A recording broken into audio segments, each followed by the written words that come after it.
Hello guys, మనకి రీసెంట్గా England సిరీస్కి సంబంధించి ఇండియా స్క్వాడ్ని అనౌన్స్ చేశారు కదా. మరి ఈ స్క్వాడ్ అనౌన్స్ చేసిన తర్వాత అందరికీ కూడా ఒకటే డౌట్, శ్రేయస్ అయ్యర్ని ఎందుకు సెలెక్ట్ చేయలేదు? సో దీని గురించే రీసెంట్గా మొహమ్మద్ కైఫ్ కూడా రియాక్ట్ అయ్యాడు. మరి అతను అంటుంది ఏంటంటే సెలెక్టర్స్ని ఉద్దేశించే, ఇప్పుడు శ్రేయస్ అయ్యర్ని మీరు సెలెక్ట్ చేయలేదు, దానికి కారణం ఏంది? మీకు రంజీ ట్రోఫీ పర్ఫార్మెన్స్ చూస్తున్నారా? రంజీ ట్రోఫీలో చూసుకోండి, ఎక్సలెంట్ పర్ఫార్మెన్స్ ఇచ్చాడు కదా ఈ ఇయర్. మరి ఎందుకు సెలెక్ట్ చేయలేదు? సరే, రంజీ ట్రోఫీ తీసేద్దాం. ఐపీఎల్ చూస్తున్నారా?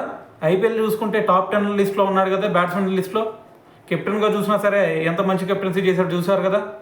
మరి ఎందుకు సెలెక్ట్ చేయలేదు? కారణం ఉండదు మీ దగ్గర. ఓకే, తీసేద్దాం ఇది కూడా.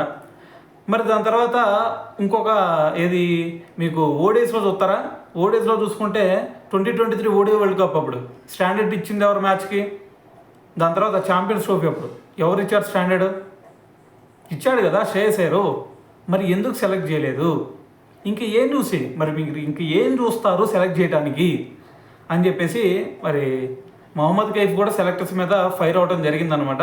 సో మరి దీనికి ఆన్సర్ వచ్చిద్దా అంటే ఎక్కడ కూడా కనిపించట్లేదు.